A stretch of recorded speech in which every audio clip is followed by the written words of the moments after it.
द्वितीय सत्रामध्ये आपल्या सर्व विद्यार्थ्यांचं स्वागत.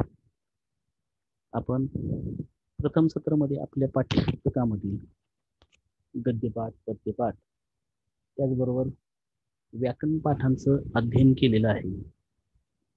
द्वितीय सत्राच्या प्रारंभी हा व्हिडिओ आपल्यासाठी तयार करण्याचे प्रयोजन असं की आपण प्रथम सत्रामध्ये जो भाग बघितलेला आहे तो भाग आपण द्वितीय सत्रामध्ये प्रवेश करत असताना त्यातील कोणत्या भागामधील तयारी आपली परिपूर्ण असणे गरजेचं आहे हेच केवळ आपण आजच्या तासाला पाहणार आहोत. प्रथम सत्रामध्ये बऱ्याच विद्यार्थ्यांनी अत्यंत चांगल्या पद्धतीने अध्ययन केलेलं आहे. जे गृहपाठ सांगितले आहे त्या गृहपाठांचे देखील विद्यार्थ्यांनी लेखन केलेलं असावं. आपण ज्यावेळेला बुधवारी भेटणार आहोत त्यावेळेला याविषयी चर्चा आपण पुन्हा करणारच आहोत. तर तरी सुद्धा आज आपण पहिल्या सत्रामध्ये जो भाग बघितलेला आहे तो भाग आपल्यापर्यंत आपल्या ज्ञानामध्ये कुठपर्यंत आहे याची चाचणी आपण करणार आहोत आणि नंतर बुधवारी आपण द्वितीय सत्रातील अभ्यासक्रमाविषयी चर्चा करणार आहोत. आपण प्रारंभी जी अनुक्रमणिका आहे त्या अनुक्रमणिकेबद्दल पाहूया. नंतर मग प्रत्यक्ष कोणकोणता भाग आपल्या द्वितीय सत्रासाठी आहे याविषयी चर्चा. यामध्ये पाठ क्रमांक 1, 2, 3, 4, 5, 6, 7, 8 आणि 12 यामध्ये 9, 10 आणि 11 हे पाठ आपले अभ्यासक्रमातून या वर्षीसाठी तरी रद्द झालेले आहे त्याविषयी चर्चा आपण केलेलीच आहे. आता द्वितीय सत्रामध्ये आपण नेमका कोणता भाग बघणार आहोत आणि आपली तयारी कशी असावी त्याविषयी थोडक्यात माहिती आपण घेऊ. यामध्ये द्वितीय सत्रामध्ये धातू साधित विशेषण आणि धातू साधित जी विशेषण आहेत ती पृष्ठ क्रमांक 78 वर त्याचा अभ्यास जो आहे तो पृष्ठ क्रमांक 71 वर आहे. परंतु त्याचा जो तक्ता आहे तो 78 पृष्ठावरील तो आपण पाहणार आहोत. यापूर्वी देखील तुम्हाला सूचना दिलेलीच आहे. त्याचबरोबर पाठ क्रमांक 13, 14 आणि 15 तीन पाठ जे आहेत ते आपल्याला द्वितीय सत्रामध्ये पूर्ण करणं गरजेचं आहे. आणि हे जे पाठ आहेत यामध्ये 13वा पाठ जो आहे तो चित्रकाव्य हा कंठस्थीकरणासाठी आहे. त्याचबरोबर 14वा पाठ जो आहे तो संवादात्मक आहे. प्रतिपदम संस्कृतम आपल्याला ज्यावेळेला पूर्व परीक्षा असेल किंवा वार्षिक परीक्षेच्या पूर्वी आपण परीक्षांविषयी भाकीत करणं आता योग्य जरी नसेल तरी देखील आपण सर्वजण गृहीत धरूया की आपली पूर्व परीक्षा होईल, द्वितीय सत्र परीक्षा होईल. तर त्या दृष्टिकोनातूनच आपण आज या व्हिडिओच्या माध्यमातून आपल्याला मुद्दाम माहिती घेतोय. यामध्ये चित्रकाव्य महापद्यपाठ आहे, प्रतिपदम संस्कृत महासंवादात्मक पाठ आहे. त्यातील गद्य परिच्छेद आपल्याला द्वितीय विभाग जो आहे गद्य विभाग त्याच्याबद्दल तिथं आपल्याला प्रश्न विचारला जाईल. आणि त्याचबरोबर मानवता धर्म तसा पहिल्या सत्रामध्ये वाचन प्रशंसा आपल्याला नदीसुत्तम हा पाठ जो संवादात्मक आहे तो सरलार्थ लेखनासाठी आपल्याला विचारला जाणार आहे. तर तो अभ्यासक्रमातून वगळेल आणि म्हणून आपल्याला मानवता धर्म त्याचबरोबर वाचन प्रशंसा आणि संस्कृत नाट्यस्तबक म्हणजे सरलार्थ लेखनार्थम यामध्ये तुम्हाला पाठ क्रमांक 7, 8 आणि द्वितीय सत्रामध्ये असणारा मानवता धर्म हा जो पद्यपाठ आहे यांचा अध्ययन करायचा आहे. त्याचबरोबर अभ्यासपत्र क्रमांक 3 यामध्ये मला सांगितलं होतं की पाठ क्रमांक 9, 10, 11 या पाठांवर जो भाग विचारलेला असेल समास असेल, व्याकरणाचा भाग असेल, त्यानंतर गद्य यामध्ये प्रश्न निर्माण होतं, उचित पर्याय होतो. हा जो भाग आहे तो भाग तुम्हाला तिथं विचारला जाणार. आता त्यानंतर अभ्यासपत्र क्रमांक 4 मध्ये त्याच्यावरचे जे पाठ आहे चित्रकाव्य, प्रतिपदम संस्कृतम, आदिशंकराचार्य, मानवता धर्म हा भाग आपल्याला अभ्यासपत्र क्रमांक 4 अभ्यासपत्र क्रमांक 1, 2, 3, 4 कोणत्या कारणासाठी आहे याविषयी आपण प्रथम सत्रामध्ये बऱ्याच वेळा चर्चा केली आहे. आपल्याला हे जे आहे ते अंतर्गत मूल्यमापन जे 20 गुणांचं आहे त्या 20 गुणांसाठी हे अभ्यासपत्र क्रमांक 1 ते 4 आहे. त्याच्या ज्या प्रश्नपत्रिका आहेत त्या प्रश्नपत्रिका आपल्याला यथावकाश आपल्या समोर येतील ते आपण सोडून त्याच्यावरील जे गुण आहेत ते आपल्याला अंतर्गत मूल्यमापनासाठी आहे. त्यानंतर निचंता, संख्या विश्वम, लेखन कौशलामध्ये वाक्यरचना, निबंध, संवाद, अनुवाद, चित्रवर्णन, त्याचबरोबर परिशिष्टन, धातुकोश, धातुरूपाने, अमरकोश हा भाग जो आहे तो आपल्याला आहे. याच्यातील बराचसा भाग आपण प्रथम सत्रामध्ये पाहिलेलाच आहे. ज्या विद्यार्थी अथवा व्हिडिओ ज्या विद्यार्थ्यांनी पाहिलेले आहे त्यांचे हे लक्षात येईल की हा भाग जो आहे तो आपल्याला प्रथम सत्रामध्ये आपण बराचसा घेतलेला आहे.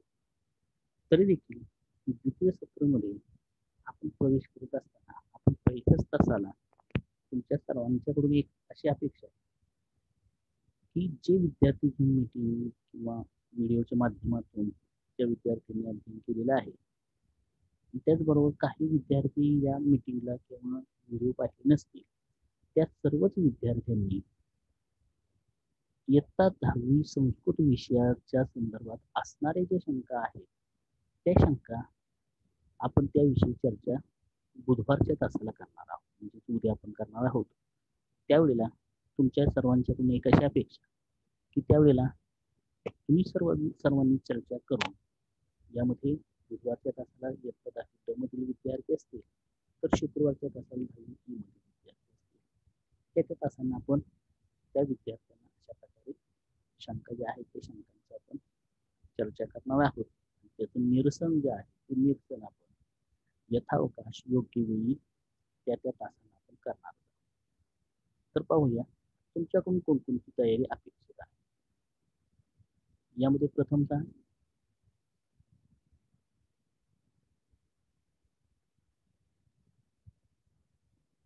चित्रपट कोश जो आहे तो चित्रपट कोश याची तयारी आपण सर्वांची गरजेचं आहे. सर्वांनी याचा अभ्यास किमान पक्ष आठवड्यातून एकदा तरी हे चित्र पाहावे. जरी या चित्रांची ओळख बऱ्यापैकी झाली असेल तरी देखील आत्मविश्वासपूर्वक केव्हा आपल्याकडे हे चित्र आले तरी आपल्याला अपेक्षितच आहे.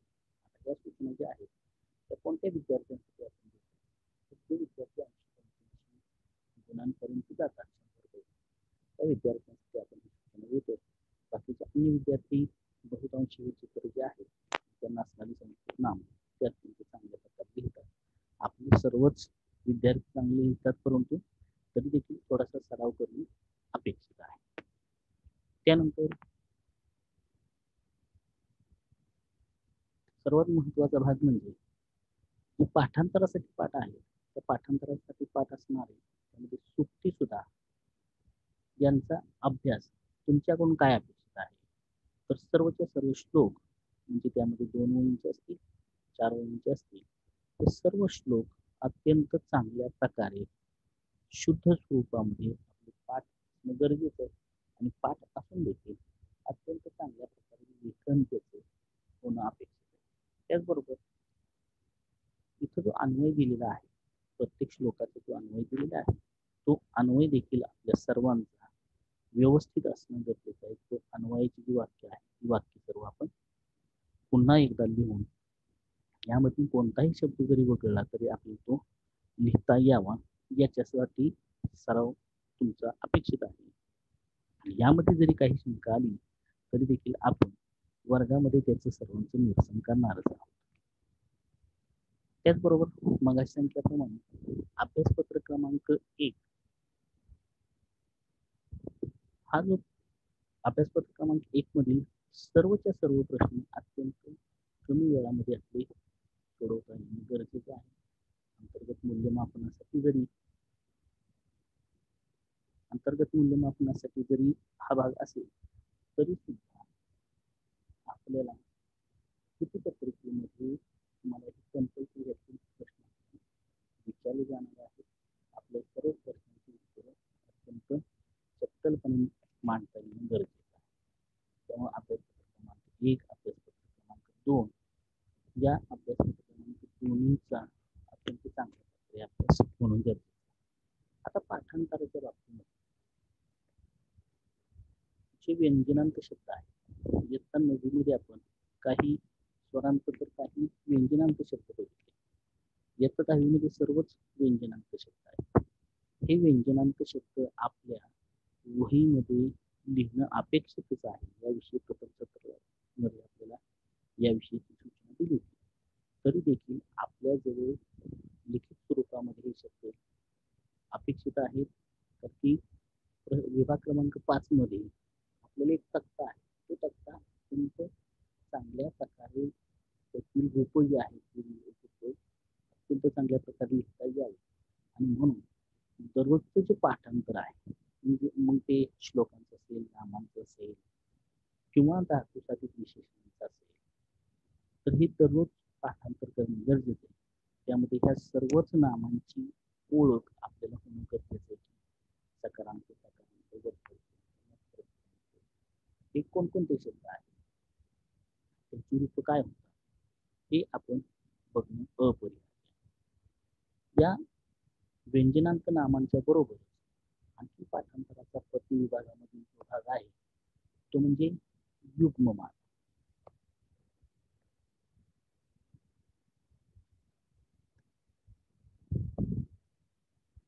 त्या युग्ममालेमधील सुद्धा श्लोक आपल्याला माहीत असणे गरजेचं आहे. पाठांतर अत्यंत चांगल्या प्रकारे म्हणून तुमच्याकडून अपेक्षित आहे.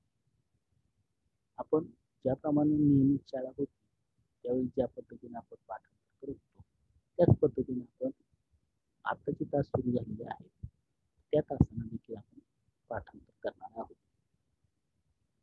या युग्ममालेमध्ये जसे सुक्ती सुद्धा यामध्ये असणारे जे श्लोक आहेत त्या श्लोकांचे पाठांतर जे 2 ओळींचे श्लोक असतील किंवा 4 ओळींचे असतील ते श्लोक अत्यंत चांगल्या प्रकारे पाठ होणं गरजेचं आहे. आणि त्याचबरोबर असणारा जो अन्वय आहे तो अन्वय देखील आपण व्यवस्थित लिहिणं अपेक्षित आहे. त्यामध्ये कोणताही शब्द वेगळा तरी सुद्धा चक्क लिहिता येणं गरजेचं आहे. त्यानंतर सर्वात महत्वाचा म्हणजे धातू रूप. ज्या पद्धतीने आपल्याला यावर्षी व्यंजनांक नामं आहेत त्यांचं पाठांतर करणं गरजेचं आहे आणि तो विभाग जो आहे तो 5व्या विभागासाठी तो तसाच आपल्या या पृष्ठावर असणार भाषासूत्रम क्रमांक 2 मध्ये असणारे जे धातू आहेत त्या धातूंची सर्व लकारांची रूप ही आपल्याला माहिती असणं गरजेचं आहे. यांचं पाठांतर सर्वांनाच आवर्जून पाठांतर आपल्याला यावर्षी जितकं व्हायला पाहिजे तितकं झालेलं नाही. तरी देखील मिळणारा जो वेळ आहे यानंतर त्यावर मात्र आपले पाठांतर हे अव्याहतपणे होणं गरजेचं आहे. केवळ वर्गामध्ये आपलं पाठांतर होईल आणि आपल्याला त्या सर्व प्रश्नांची उत्तरं देता येतील अशा प्रकारचा गैरसमज मात्र कोणी करू नये. त्यासाठी आपल्याला घरी यांचा सराव करणं गरजेचं आहे.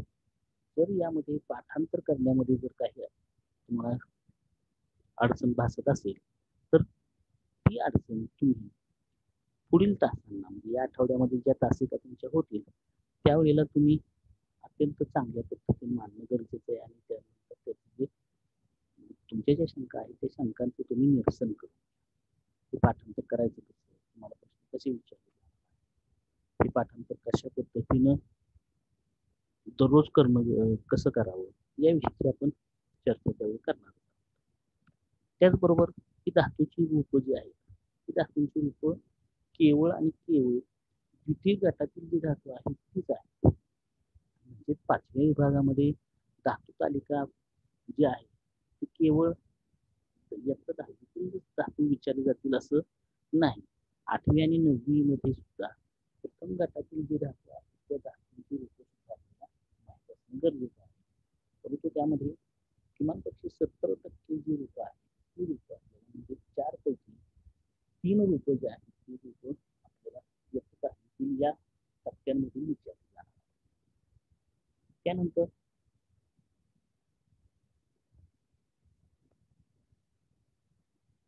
पहिल्या सत्रामध्ये झालेला वाचन प्रश्न हा जो सरळ अर्थ लेखनासाठी बघत असताना केली होती. सर्वही श्लोकांचं अत्यंत चांगल्या प्रकारे जो सरळ अर्थ आहे तो आपला तयार होणं गरजेचं आहे. आणि त्यामध्ये जर काही शंका राहत असेल तुम्ही देखील ज्यावेळी सहमत मला बस त्यावेळी कोणताही एक श्लोक जे हवा त्याचं भाषांतर करावं, सरळ अर्थ लिहावा आणि तो अन्य कोणा तुम्ही तपासून द्यावा किंवा तो माझ्याकडे दिला तरी तुम्हाला तो तपासून दिला जाईल आणि त्यामध्ये ज्या त्रुटींविषयी आपण चर्चा करू. हा जो प्रश्न आहे तो प्रश्न आपल्याला तर की केवळ वाचन प्रशंसामधील 6 श्लोक असे आहेत असं नाही, तर मानवता धर्मामधील जे श्लोक आहेत ते श्लोक आपल्याला पाठ करावायचे आहे. त्यांचा सरळ अर्थ जो आहे जरी तो पाठांतर श्लोक नसतील तरी देखील सरळ अर्थ आपल्याला चांगल्या प्रकारे लिहिता येईल. सर्वात महत्वाचं आपल्याला जे गुण आहे ते चांगल्या प्रकारे मिळावे या दृष्टिकोनातून पृष्ठ क्रमांक 78 जो तक्ता आहे तो तक्ता सर्वांचाच पाठ होणं गरजेचं आहे. आता हा पाठ करायचा म्हणजे अगदी तंतोतंत मुखोद्गत करावा असा वाटत नाही, परंतु कोणताही एखादा धातू समोर आला उदाहरणार्थ ज्ञाधातूचं कृत्य हा रूप कोणकोणते होतात ही आपल्याला लगेच लिहिता यावी अशा पद्धतीने आपण सराव करणार आहोत. वर्गामध्ये आपण पाठांतर पद्धतीवर भर आणि प्रत्यक्ष वर्गामध्ये सरावाचा भर या दोन्ही बाजू आपण वर्गामध्ये घेणारच आहोत. तरी त्याविषयीची जी शंका आहे त्या शंका तुम्ही मगाशी सांगितल्याप्रमाणे वर्गामध्ये प्रारंभीच्या काळामध्ये विचारणं अपेक्षित आहे. त्याचबरोबर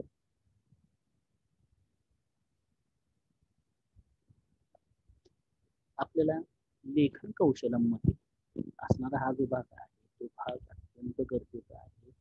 लेखन कौशल्याची ही जी 2 पृष्ठ आहेत त्या दोन्ही पृष्ठांवर असणारी वाक्ये कोणत्या धातूला कोणत्या विभक्तीची अपेक्षा, कोणत्या अव्ययाला कोणत्या विभक्तीची अपेक्षा हे अत्यंत चांगल्या प्रकारे याच्यापूर्वी तुम्ही याच्यातील वाक्य देखील सोडवलेली आहेत.